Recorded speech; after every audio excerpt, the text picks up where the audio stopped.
Hello, everybody, and welcome back to another episode of the That Happened Yeah. podcast. I am Evan Botsky, joined by... I'm Harrison McCray. And this week we are going to start something new with our podcast. We are going to start off by talking about a small summary of current events going on. So just a few short hours ago, on this day of the second month of 2021, also known as February, and the 13th day, former President Donald Trump was acquitted in his second impeachment trial by a vote of 57 to 43. And then in more Ohio news, Harrison, take it away. Yeah, there are a bit of a scuffle so far between the state government and teachers' unions over the distribution of COVID-19 vaccines to the teachers. Because the government is wanting teachers to go back sooner, whereas the teachers are wanting to wait until everybody is vaccinated, correct? Exactly. And the governor is quite upset that the teachers do not want to return and is trying to force them to. And then what's the final bit of news? It's about the Senate, isn't it? Yeah, so current U.S. Senator Rob Portman, the junior Republican from Ohio, is retiring after the end of his term. That ends in 2022, which will leave it an open seat. As of right now, Josh Mandel, former state treasurer under, I believe, John Kasich. I think so. He is going to be running for the state Senate, or not the state Senate, the U.S. Senate, in the open Republican primary. He's a pretty big name. He was the Republican nominee in 2010. Was it 2012? I thought it was 2012. It was 2010. No, it was 2012. You're right. It was 2012 against Sherrod Brown. Sherrod Campbell Brown. Exactly. Democrat, Ohio. Yep. So it's interesting to see a pretty big name running for the Senate. Yes, and his platform so far is trying to stick to Trumpism, as he feels that is the best way to keep Ohio, quote-unquote, red. We shall see how that goes. Anyway, on to more pleasant things.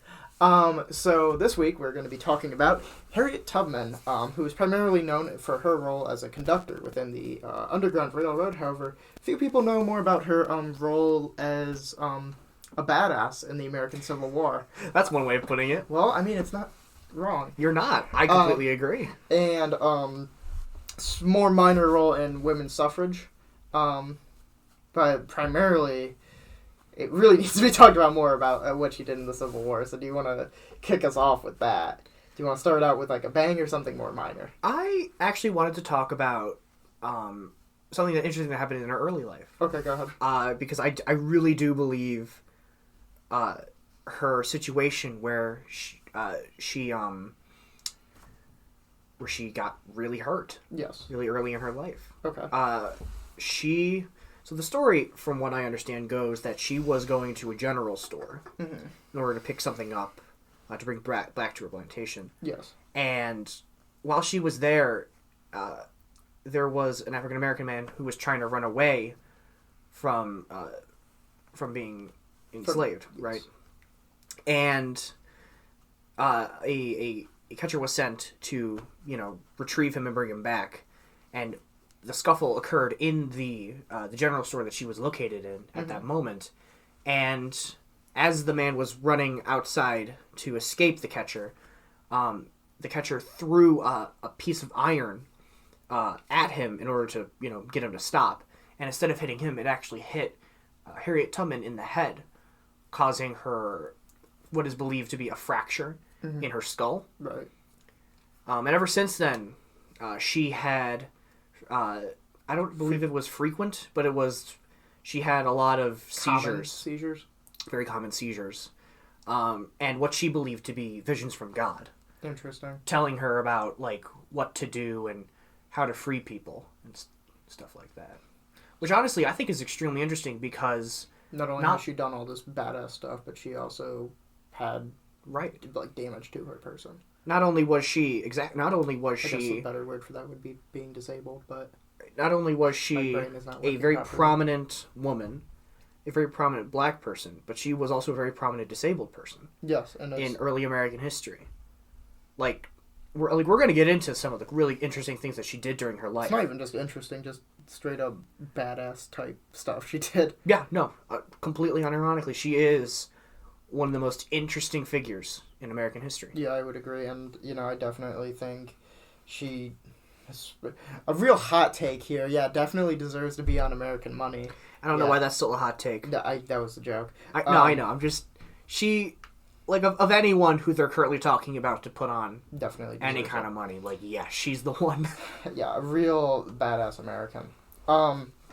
So, in terms of talking about the Civil War with her, do you want to start with more minor type things she did, or do you want to start out with the main course? I think we can start out with more minor things she did. Yeah. What did she do minor wise?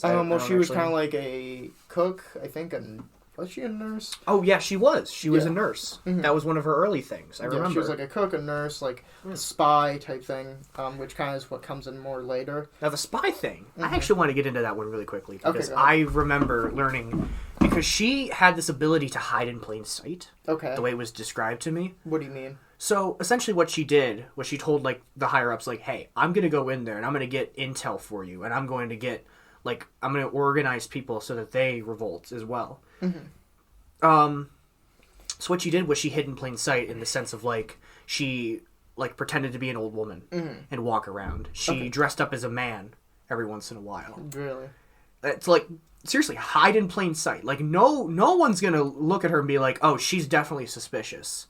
No, she's hiding with the crowd, and I just think that type of spy work is interesting. Yeah, especially considering how much she did after the fact. Yeah, for sure.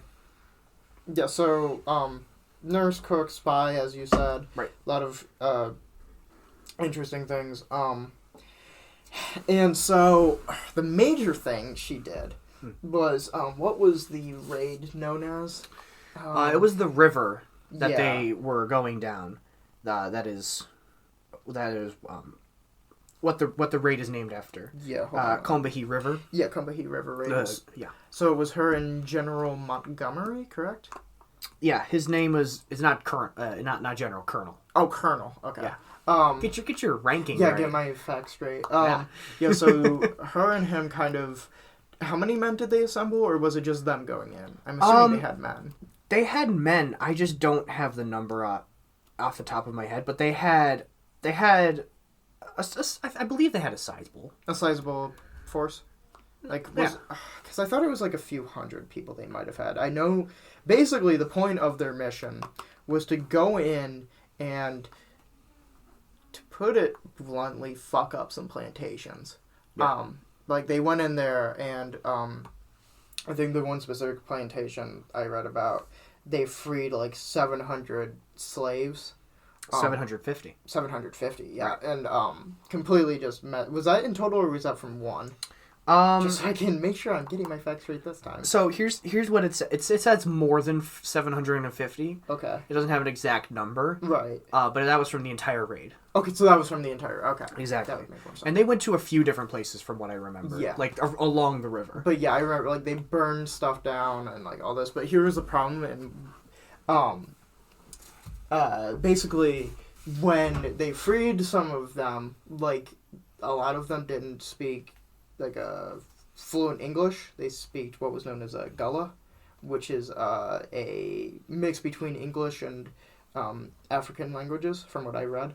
And so a lot of them didn't understand Harriet, and so she, I believe, just started singing, and that calmed down the frenzy, and got everyone on, because they used gunboats. We forgot to mention that they didn't just sneak onto the plantations. Oh yeah, they rolled up on gunboats, on steamboats and stuff. Yeah, it was, which is I just think is so cool. Well, you just like steam.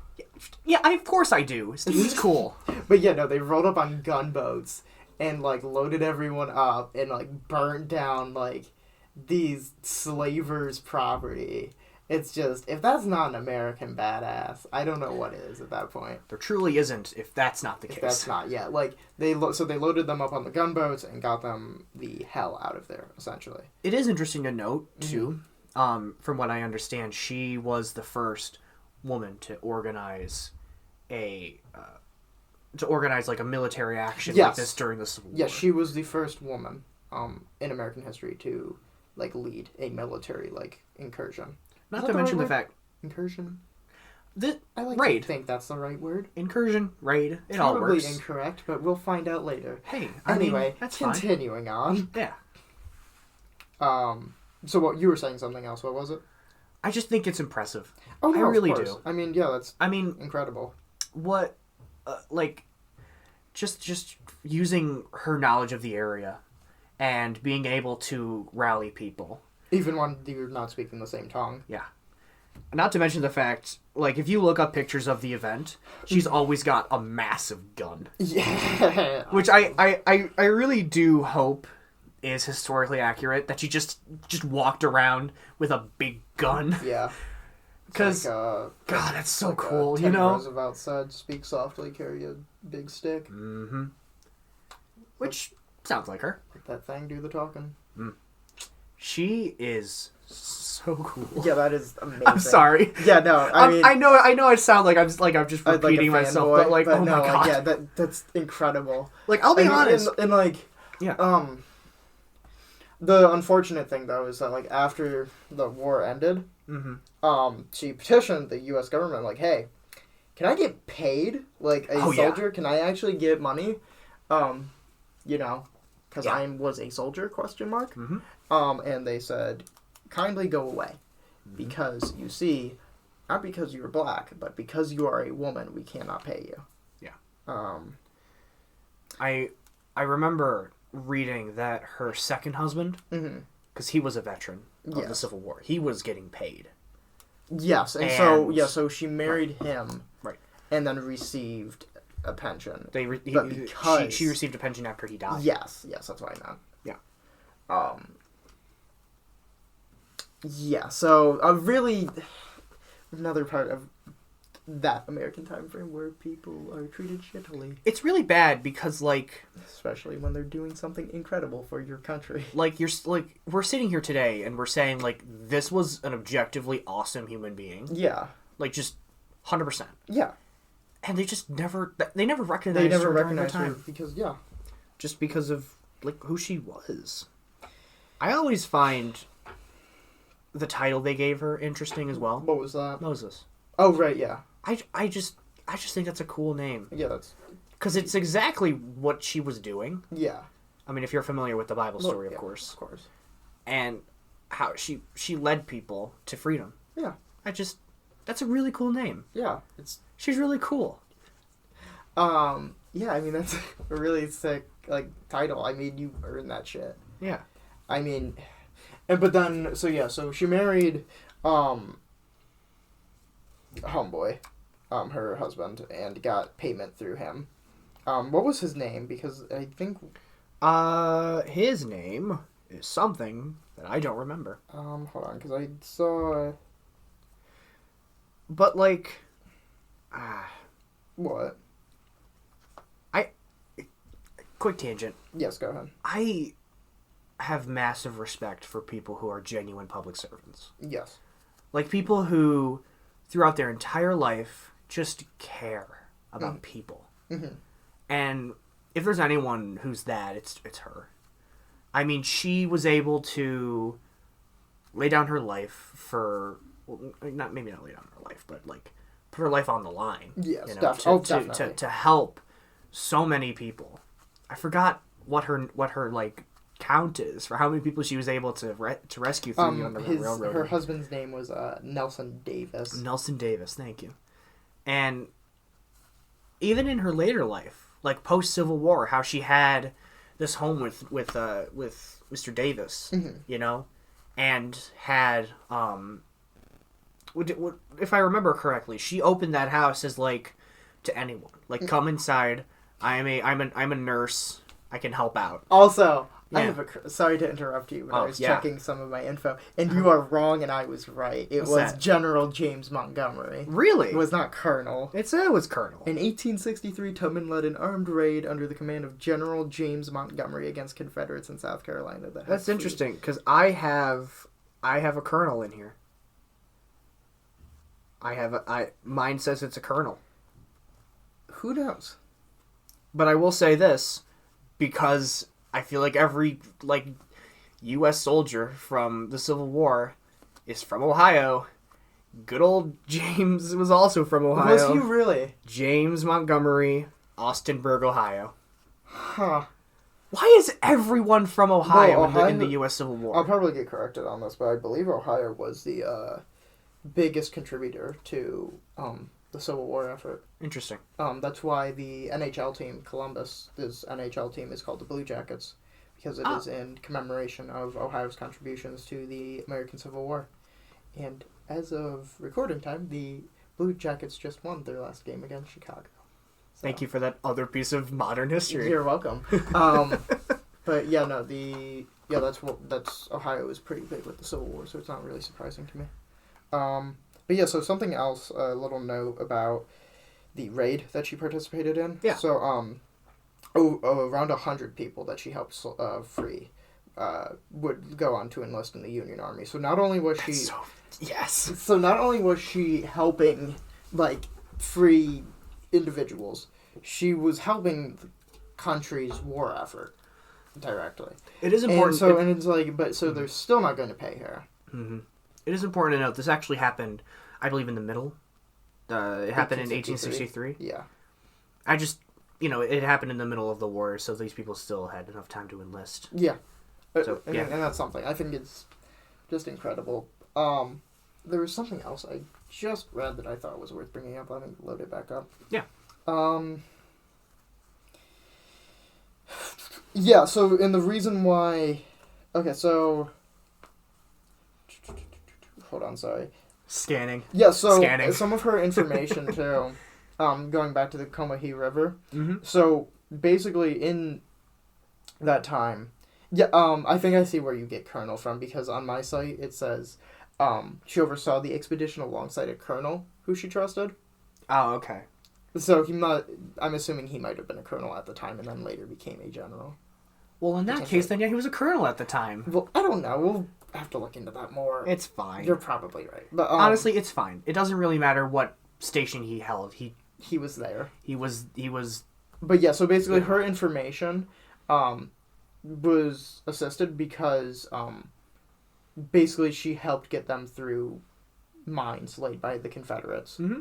which is pretty freaking cool. And a side note is that she did eventually get paid. So she got paid in the Civil War. She was only paid $200 though, but obviously not much of a pension. Mm-hmm.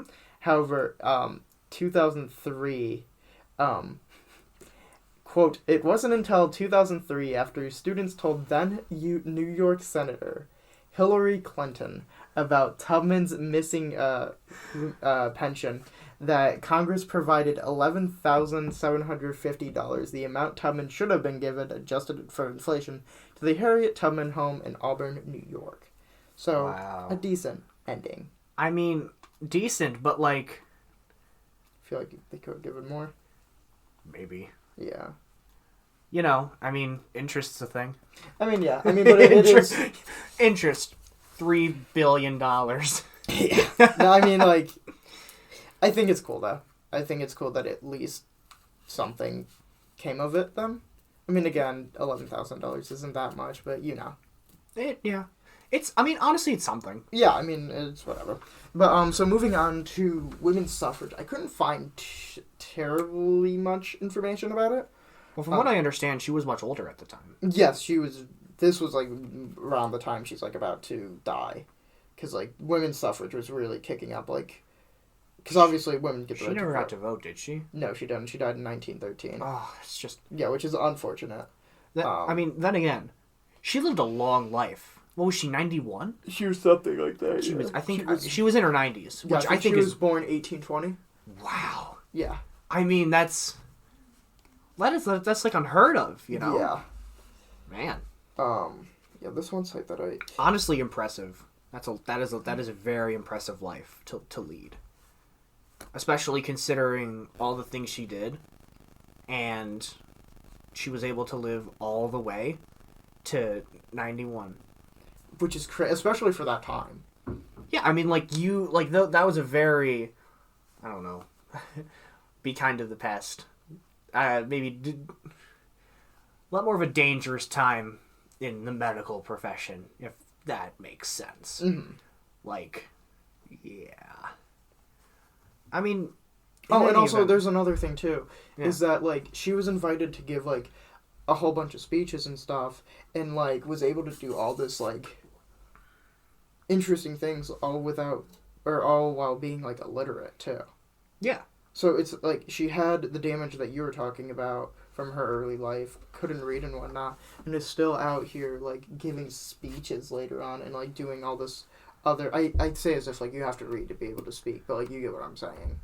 I mean, from what I understand, she spoke very fluently. Yeah. Well, I'm saying, like, she couldn't exactly read what she had written, like, thought of, and so she's just giving these... And I don't know.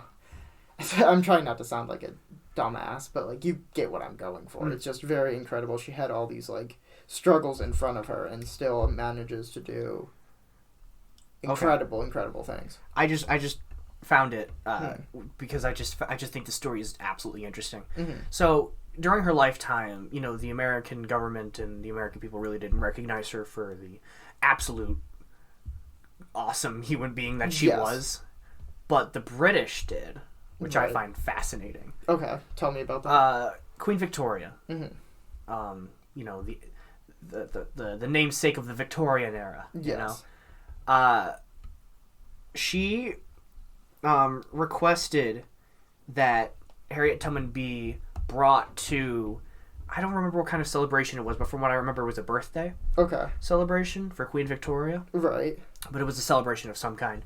And Harriet Tubman, like, couldn't make it because of money constraints.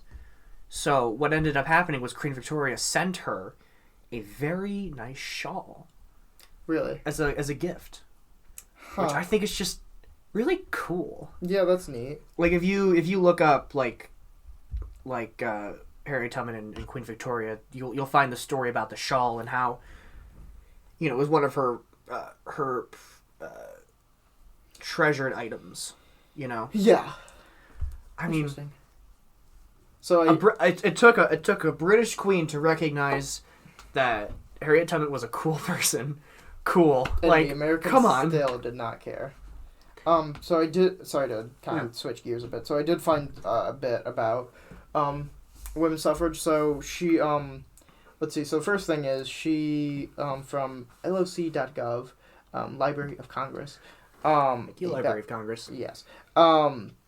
So after settling in Auburn, New York, Tubman began actively promoting women's rights and attended suffrage events organized in nearby Geneva by Elizabeth and Anne Miller, whose scrapbook contains this rare photograph pictured above that you can't see because this is an audio podcast,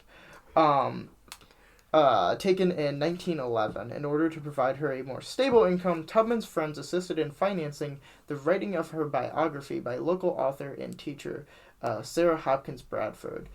That isn't necessarily related to women's suffrage, however. Quote, this copy belonged to and was inscribed by Susan B. Anthony, who, from what I've heard, wasn't the best person, but still related. Quote, the most wonderful woman, Harriet Tubman, is still alive. I saw her but the other day at the beautiful home of Eliza Wright Osborne, the daughter of Martha C. Wright, in company with Elizabeth Smith Miller, the only daughter of Gerrit Smith, Miss Emily Howland, Rev. Anna H. Shaw, and Mrs. Ella Wright Garrison, the daughter of Martha C. Wright and the wife of W.M. Lloyd Garrison, Jr. All of us were visiting at Mrs. Osborne's, a real love feast of the few that are left. And here came Harriet Tubman, Susan B. Anthony, 17 Madison Street, Rochester, New York, January 1st, 1903. Yes. 1903. Yes. Huh. Yep. She was old by then, right? Yes. She was in her 80s. 81, I think, at that point. I don't actually know off the top of my head. Thinking correctly, yes, that would be but right. Still very old. Yes. But doing still well for another 10 years after that. Oh gosh.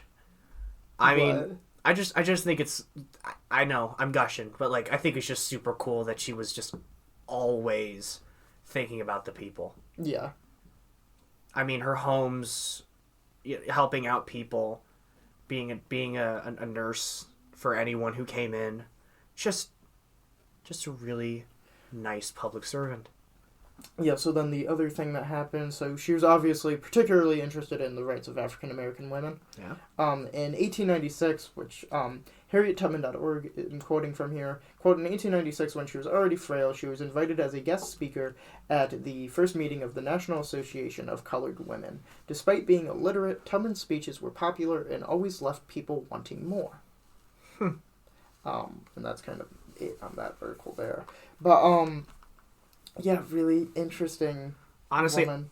I'm not surprised that her speeches were super good. Yeah, I'm not surprised either. If you have that much experience under your belt, like, you gotta have good stories to tell. Yeah, for sure. You gotta be like one of the most interesting women in the world. What could this woman not do?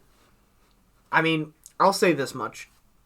Yes. I didn't know a whole lot about Harriet Tubman until about, a few days ago and stuff. Right.